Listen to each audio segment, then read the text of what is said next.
if you don't accept this ultimatum, we'll leave the talks and you're on your own. That's what they did. Now, of course, the U.S. has threatened to do this in the past.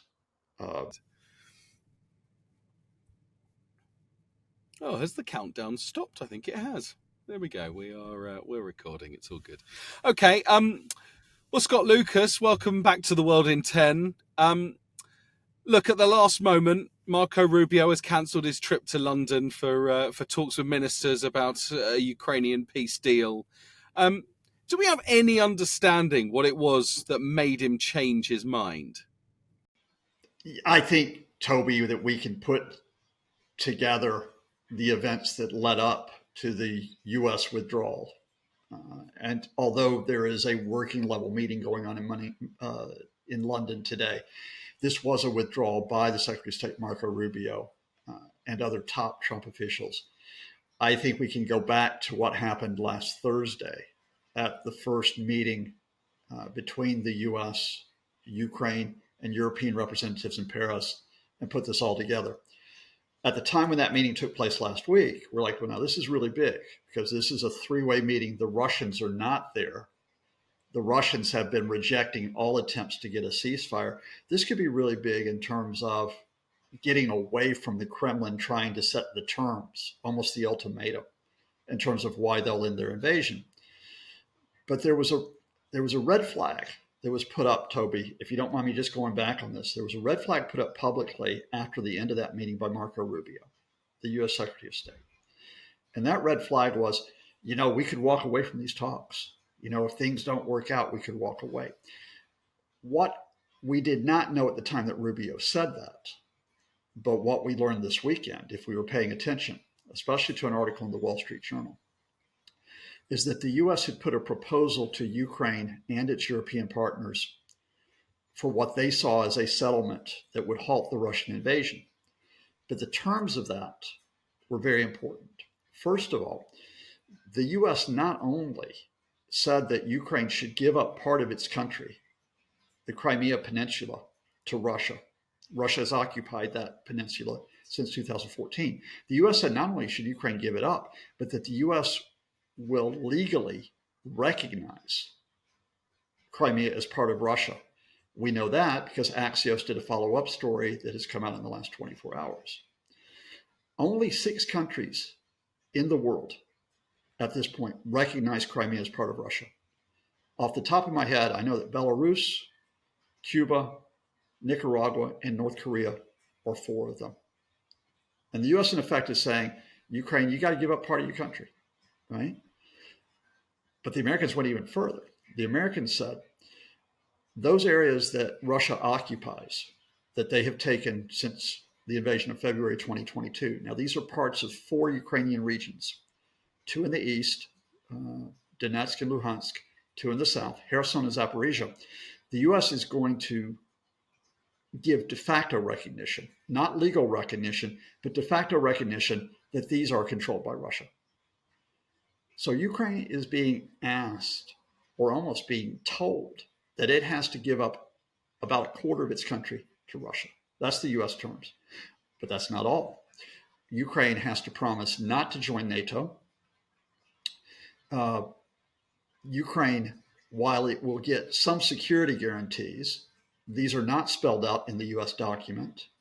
While there will be funds for Ukraine's recovery, these are not spelled out in the U.S. document.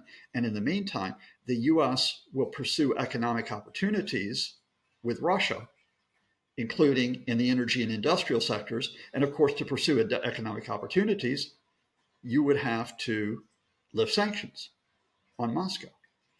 So Moscow gets pretty much everything that it's been asking for, except for the fall of the Zelensky government.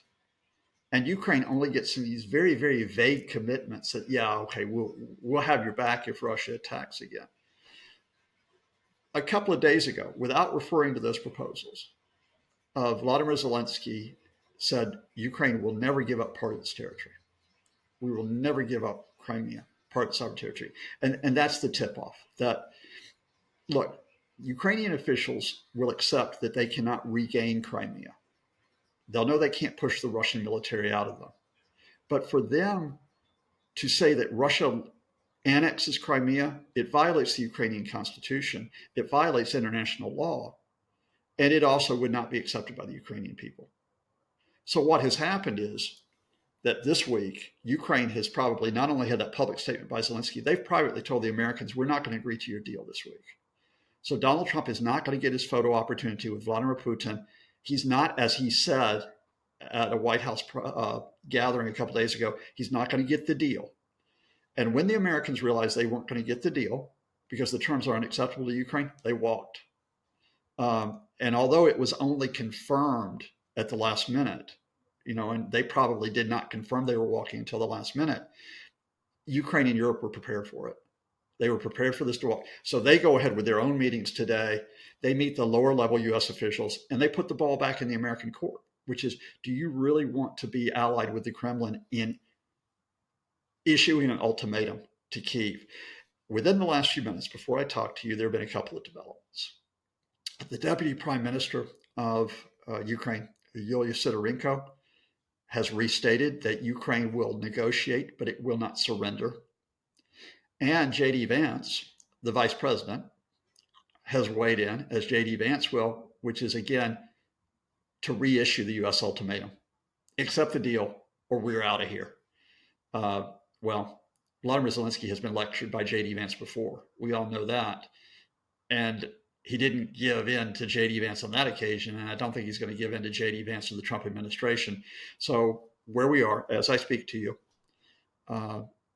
is that the London meeting has collapsed at a high level, but we're back to where we were just a few days ago. And that is, will the Trump administration swing back towards the Kremlin? And meanwhile, will Europe continue, and the international community, will it continue to give Ukraine the vital support that it needs, financial, economic, and military, so that Russia does not try to make further gains on the battlefield?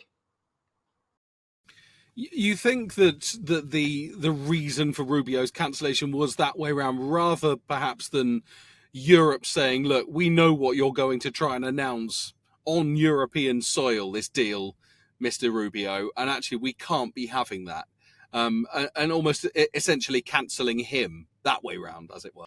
I think the two may be linked. I mean, what we don't know is we don't know if the Americans, knowing that Ukraine was going to reject the deal, went to the Europeans, whether they go to the UK, whether it be Keir Starmer, to David Lammy, whether they go to the French or the Germans and say, can you talk to the Ukrainians? Can you make them give way? And the Europeans says, well, no, we're not going to force them to accept the deal. We don't know if that happened. I don't rule that out. But in effect, yeah, you're probably talking about a withdrawal, which is, on the one hand, the Americans saying, we're not going to show up if you don't take the deal. And the Europeans saying, okay, don't show up. The fact of the matter is, look, we were getting close to a position where if Rubio and Witkoff were showing up today, especially with Steve Witkoff, remembering going to Moscow by the end of the week, where the scenario was going to be that Ukraine was going to be asked to effectively capitulate to Russia's maximum demands, or close to their maximum demands, that the U.S. would wrap this up in a bow, say this is the deal of the century, and Witkoff was going to be sort of like the envoy who celebrates it with Putin and paving the way for Donald to celebrate it with Putin, with Ukraine being pushed to the sidelines. That's what we're on the verge of. We need to have the eyes open about it. Now, if there are some people who think that's an acceptable deal for Ukraine to capitulate, fair enough. But the fundamental point is that the Ukrainian government doesn't believe that's where they should be. And at this point, almost all of Europe, not just the UK, France, and Germany, they don't believe that deal should be forced on Ukraine either. You and I have spoken plenty in the past about Donald Trump and optics, and you've spoken there about the photo that he wants with Vladimir Putin and everyone else on the sidelines. But the suggestion around this deal is partly even that it would be spun that Russia has done a trade of some Ukrainian territory in order to have Crimea recognized. I mean, and yet that the suggestion is actually that this trade would be effectively fresh air. I mean, land in Ukraine that Russia doesn't actually have any control over, which obviously is ridiculous. I'm wondering how Trump, given his desire for optics, thinks he can walk away if suppose he got that deal done with any credibility at all. Anyone with any sense would recognize that Russia is giving up land that they don't control. I mean, there's bad deals and then there's just completely stretching of reality, isn't there? Well, Toby, you say that the optics is that the Russians simply are seizing almost a quarter of Ukraine, that they've made no significant concessions here. But on Wednesday morning, I was looking at headline after headline, including in some quality UK, US outlets that I actually like, not just some of the crazy press. And they were saying, look at what Vladimir Putin just said. Vladimir Putin has just made a significant concession here, as you framed it, in that Russia's not going to demand all of the 4 regions that he annexed in September 2022. Quick reminder, Russia does not control all of those 4 regions. That's because a Ukrainian counteroffensive in the autumn of 2022 took the western half, or the western part of the Kherson region in the south. It took part of the Zaporizhia region in the south, and it took part of Donetsk, regained part of Donetsk in the east. So this is not Russia-controlled territory. And what Vladimir Putin said yesterday was, oh, well, we're not going to demand the territory. Sorry, let me be clear here. What Vladimir Putin did a few weeks ago when he met the Trump envoy Steve Witkoff, the real estate developer he privately told Witkoff, okay, if you let us have Crimea, if you recognize that we have Crimea, I won't demand all of the 4 regions. Now, that was not made public until yesterday. Now, question, who made this public? Was it the Kremlin that made this public, or was it American officials who leaked this to the media as trying to frame it as Putin made this concession so everything's acceptable? And again, I'm going to tell you, there are a lot of outlets who usually are responsible and effective media outlets who took the bait on this one, that all of a sudden Putin looked like a good guy out of this precisely so the Americans could carry out this framing. Now, what the question now is for the media coverage is, do they go back to what you've so eloquently expressed, which is Ukraine was being forced to take a bad deal, or do they take the bait and say, oh my gosh, Russia made these concessions, and then Ukraine wouldn't accept the concessions, and that's why the Americans had to step aside? Do you think that in amongst all these shades of grey, actually the one thing we can look at here and say is that last week's promise by Donald Trump that they were ready to walk away if one or other side made it difficult, whether you accept that this deal is possibly in any way palatable to Ukraine, that there was truth in that Donald Trump might be ready to leave behind his Nobel Peace Prize and all of that and actually give up on this and go and focus on China? Well, let's call this what it was. I mean, in the light of what has transpired over the past week, after Trump, was threatening to walk away, after Marco Rubio threatened away, is that the United States issued what in effect was an ultimatum to Ukraine with the Europeans present. And they said, if you do not accept this ultimatum in which you give up control of almost a quarter of your country, if you do not accept that you will never be part of NATO, although you can join the EU, if you do not accept these vague security guarantees with no detail on how they'll be fulfilled, if you don't accept this ultimatum, we'll leave the talks and you're on your own. That's what they did.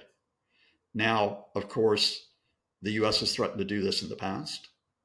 They've threatened it, or I should say the Trump administration has threatened to do it in the past. They threatened it at the very start of the administration. They threatened it when J.D. Vance and Trump tried to humiliate Zelensky in the White House. They threatened it again. So we're back to that point at the end of February, which is if Washington, the Trump administration, disappears, or even worse, if they side with the Kremlin, will Europe continue to stand with Ukraine? Will Australia continue to stand with Ukraine? Japan, Canada, the international community. So this will be a test not only of Kyiv, it'll be a test of the international community of being the adults in the room, rather than letting a bully named Trump, a bully named Vance, and those who will appease those bullies try to punch Kyiv in the nose and say, you have to give up. I mean, you've made it clear, everybody knows that there's no sort of attempt to appease Ukraine or to work with Ukraine on this. But do you think that there's anyone in Europe that can do anything to sort of get a seat back at the table with the US and Russia here? Well, I mean, Europe's got a seat at the table here. First of all, Toby, this is the big difference from February. But nobody's And listening to them, are they? I mean, well, yeah, but in the end, Russia and America aren't listening. let's rewind this though, because this is why it doesn't all go a certain way and that the Americans walk out and the Kremlin wins everything. Remember back in February, where we were there were US direct talks with Russia, and Europe and Ukraine were excluded. They weren't even at the table at all, right?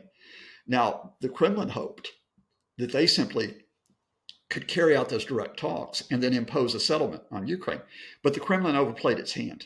It overplayed its hand because it demanded too much, right? And that opened up the space because there's certain Trump administration officials who don't think you should give in to the Kremlin. Keith Kellogg, the envoy to Ukraine, for example. To an extent, Mike Waltz, the national security advisor. So when the Kremlin overplayed their hand, thinking they could just simply get the Trump administration to accept all their demands, that opened up the space for Ukraine and Europe to come back in and to wind up being at the table with the Americans, right? Okay, here we are. We're 2 months later, and we're at another one of those positions where, okay, is it the case that there's no adults left in the Trump administration, like a Keith Kellogg, to stop Trump and Vance just simply trying to roll over Kiev or trying to run away from Ukrainian and European security? Is there anyone left at all to check that? And will Ukraine and Europe continue to try to find those people who are the adults in the room of the Trump administration, or to try to find other adults in the room to say that we will stand, we will not accept the settlement? Because here's a fundamental: you cannot replace the American military aid. You cannot replace the American economic aid. We know that. You can't replace it completely, but you can replace part of it. And the lesson over the past couple of months is that Europe has stepped up to say that we will not let Ukraine capitulate. That's why you have had commitments from various European countries to step up assistance. That's why the EU saying in principle 800 billion euros over the next 5 years in defense production. And that's why you have the incoming German Chancellor, Friedrich Merz, who is saying we will be much stronger in our support of Ukraine, specifically, for example, giving them long-range missiles, the Taurus missiles. So the US the Trump administration doesn't get to dictate this. They think they can, but they don't get to dictate this. That doesn't mean I think Ukraine wins out of this. It's still a difficult situation, but it does mean that there's still a lot to play for.